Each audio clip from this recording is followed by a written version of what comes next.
Kita kembali lagi dengan perempuan-perempuan sempurna dalam Islam yang punya banyak sekali contoh yang bisa kita ambil, yang bisa kita tarik dalam kehidupan kita sehari-hari. Dan insya Allah ini nanti ada jilidnya, jadi kita bagikan membaca ensiklopedia Islam gitu ya.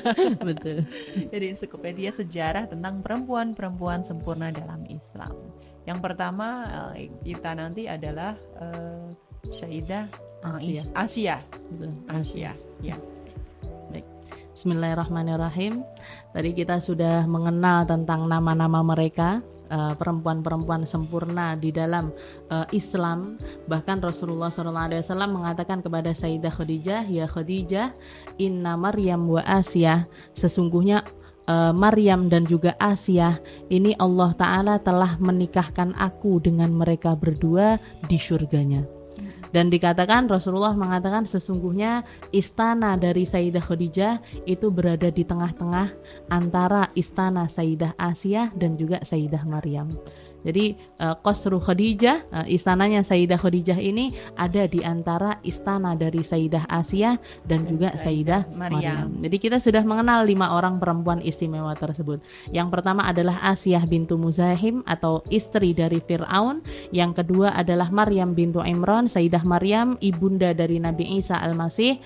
Yang ketiga adalah Sayyidah Khadijah bintu Khuwailid, istri Nabi tentunya, istri Nabi yang paling ada di dalam hati Nabi. Sedangkan yang keempat adalah Sayyidah Fatimatu Zahra, yang terakhir adalah Sayyidah Aisyah. Dan kalau kita perhatikan persis tadi seperti yang dikatakan oleh Mbak Lisa, sesungguhnya kalau misalkan kita lihat di antara 5 perempuan ini, semuanya punya peran berbeda-beda. Semuanya punya tempat berbeda-beda dengan masalah mereka masing-masing. Dengan masalah mereka masing-masing, lalu bagaimana cara mereka menghadapi masalah-masalah tersebut. Kita ambil contoh pertama adalah Sayyidah Asia. Sayyidah Asia ini seorang perempuan istri dari seorang raja yang paling berpengaruh pada waktu itu. Sampai didewakan, betul. dituhankan. Jadi bukan cuman raja biasa-biasa saja, tapi raja yang dituhankan.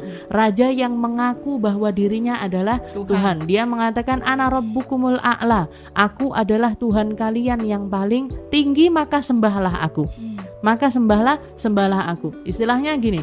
Jadi seorang perempuan ketika mereka mempunyai suami, misalkan punya suami kurang baik, punya suami nggak mau sholat, punya suami mabuk-mabukan, punya suami berjudi dan lain sebagainya.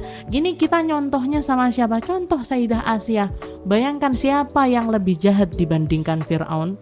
Siapa yang lebih buruk akhlaknya dibandingkan Fir'aun? Siapa yang lebih buruk perangainya dibandingkan dengan Fir'aun? Dia adalah seorang raja yang amat sangat jahat sekali. Jahat karena apa? Karena dengan kebijakan-kebijakan yang nggak masuk akal, dia rela membunuh para perempuan-perempuan, rela membunuh anak-anak bayi yang baru saja dilahirkan. Kalau anak laki-laki bunuh semuanya. Kalau misalkan ada bidan-bidan ataupun juga dukun beranak yang nggak mau menginformasikan ketika ada seorang perempuan hamil lalu melahirkan anak laki-laki, maka bunuh perempuan tersebut. Jadi punya kebijakan. Bayangkan kalau misalkan ada seorang presiden atau ada seorang raja yang mengeluarkan fatwa seperti itu, yang mengeluarkan undang-undang yang seperti itu. Ayo, tahun ini semua anak laki-laki bunuh semuanya. Tahun berikutnya dipertahankan. Tahun berikutnya lagi bunuh semuanya. Seperti itu. Bayangkan, ini sejahat-jahatnya seorang laki-laki. Tapi ternyata Fir'aun yang seperti itu mempunyai seorang pendamping, mempunyai seorang pasangan, mempunyai seorang istri yang sangat bertakwa kepada Allah Subhanahu wa Ta'ala. Dia beriman kepada Nabi Allah Musa dan tetap berpegang teguh dengan syariat dari Nabi Allah Musa sampai akhir hayatnya, sampai beliau meninggal dunia. Sayyidah Asia. Yang pertama adalah Sayyidah Asia.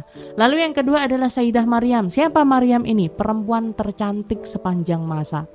Seorang perempuan tercantik sepanjang masa yang diabadikan oleh Allah Ta'ala, dijanjikan kepada ibunda dari Sayyidah Maryam, yaitu Hannah Allah Ta'ala mengatakan wa ambatsnaha nabatan hasanan.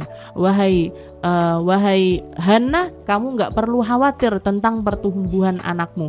Anakmu akan aku tumbuhkan dengan pertumbuhan yang terindah. Akan aku tumbuhkan dengan pertumbuhan yang paling baik.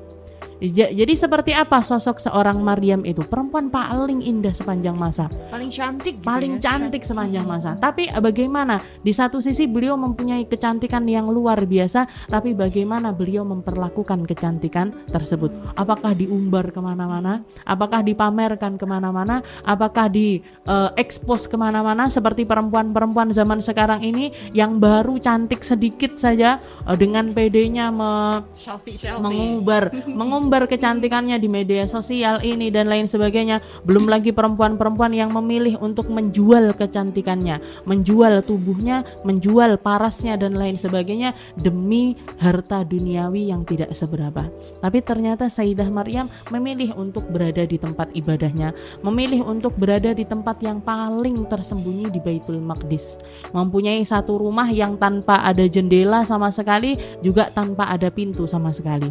Nah, orang yang bisa masuk ke rumah Sayyidah Maryam hanyalah Nabiullah Zakaria. Jadi Nabi Zakaria yang diperintahkan oleh Allah Ta'ala untuk mendidik Sayyidah Maryam, beliau yang mampu masuk ke rumahnya Sayyidah Maryam. Jadi perempuan cantik ya, nyontohnya ke siapa? Sayyidah Maryam. Belum lagi kesabarannya, belum lagi keimanannya. Ketika beliau belum menikah dan lain sebagainya, tahu-tahu Allah Ta'ala mengamanatkan kepada beliau untuk hamil dengan Nabiullah Isa. Jadi hamil punya anak Nabiullah Isa tanpa sentuhan laki-laki sama sekali. Bagaimana kesabaran beliau, bagaimana cara beliau menghadapi kejadian tersebut. Itu adalah Sayyidah Maryam. Lalu yang ketiga adalah Sayyidah Khadijah, seorang istri panutan.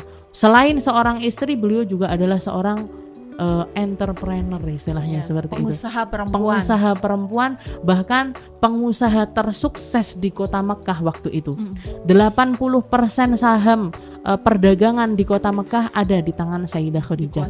Dikuasai oleh Sayyidah Khadijah, perempuan terkaya pada waktu itu. Tapi bagaimana di samping kekayaannya, di samping amanah yang diberikan oleh Allah Ta'ala dengan harta yang sedemikian banyak, belum lagi beliau punya anak yang gak kalah banyaknya, menikah dengan Rasulullah di usia 40 tahun, setelah itu menyusui sampai melahirkan untuk Nabi Muhammad 7 orang putra dan juga putri, 2 orang anak laki-laki dan juga 6 orang. Jadi 4 orang anak perempuan dilahirkan mulai dari usia 40 tahun.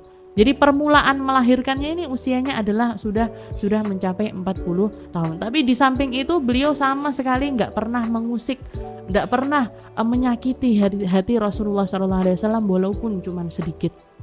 Tidak pernah mengeluh, tidak pernah ini dan lain sebagainya. Itu adalah sosok ibunda kita Sayyidah Khadijah bintu Khuwailid. Lalu yang keempat adalah Sayyidah Fatimahuz Zahra. Sedangkan Sayyidah Fatimahuz Zahra ini akmalun nisa. Di antara kelima perempuan tersebut yang paling unggul adalah Sayyidah Fatimah. Bagaimana akhlak beliau, bagaimana peran beliau sebagai seorang putri, bagaimana peran beliau sebagai seorang istri, dan bagaimana peran beliau sebagai seorang ibu. Bagaimana kesabarannya, bagaimana perilakunya dan lain sebagainya. Di antara kelima perempuan tersebut yang paling unggul adalah Sayyidah Fatimahuz Zahra. Apa yang paling menonjol dari Sayyidah Fatimah?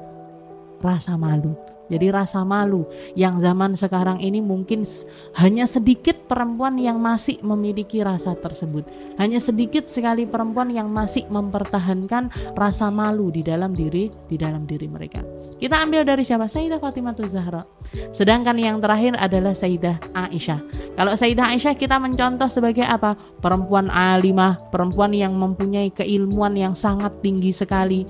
Bahkan Rasulullah mengatakan khudhu nisfa dinakum min hadhil humaira, ambil separuh agama kalian. Dipamerkan di depan para laki-laki, dipamerkan di depan para sahabat-sahabat Nabi, bahkan di depan ayah dari si perempuan ini sendiri. Sayyidina Abu Bakar ada di situ, Sayyidina Umar ada di situ, Sayyidina Ali, Sayyidina Uthman ada di situ waktu itu. Ketika Rasulullah SAW mengatakan khudhu nisfa dinakum min hadhil humaira, ambil separuh agama kalian dari seorang perempuan yang pipinya kemerah-merahan ini.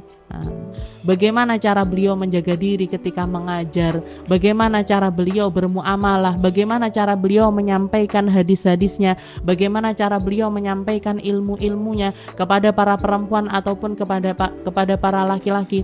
Beliau juga mempunyai jiwa kepemimpinan. Sayyidah Aisyah ini mempunyai jiwa kepemimpinan, di mana beliau ketika melihat ada sesuatu yang tidak berkenan di dalam hatinya, beliau berani untuk bersuara, seperti yang terjadi pada perang Siffin melawan Sayyidina Ali bin Abi Thalib. Tapi setelah itu sama Sayyidina Ali dipulangkan karena ada kesalahpahaman di situ.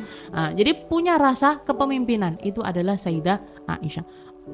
Maka kalau kita lihat semua perempuan bisa mencontoh kepada 5 perempuan ini. Sesuai dengan kasuistik yang ada. Betul, gitu ya. sesuai dengan kasus yang mereka dapati. Saya ini jadi perempuan yang bagaimana? Saya ini jadi perempuan yang seperti apa? Ambil contoh dari kelima perempuan ini. Ambil contoh dari kelima perempuan ini. Kita yang pertama adalah Sayyidah Asiyah ya. Asiyah, betul. Asiyah. Pertama ini mungkin di pertemuan ini kita akan mengambil hanya sedikit saja dari kehidupan Sayyidah Asiyah bintu Muzahim. Kenapa kok di awal sesuai? Yang pertama adalah menyesuaikan dengan urutan yang diucapkan oleh Rasulullah SAW. Yang pertama kali beliau sebutkan adalah Sayyidah Asiyah. Dan juga Sayyidah Asiyah ini muqaddimah atau paling awalnya perempuan yang ada di zaman, istilahnya dari urutan zaman, maka yang pertama kali adalah Sayyidah Asiyah. Misalnya Sayyidah Asiyah hidup di zamannya Nabi Musa, urutannya Nabi Musa, Nabi Isa, baru Rasulullah SAW. Sayyidah Maryam di zaman Sayyidina Isa, sedangkan Sayyidah Khadijah dan juga Sayyidah Fatimah Zahra serta Sayyidah Aisyah ada di zaman Rasulullah SAW.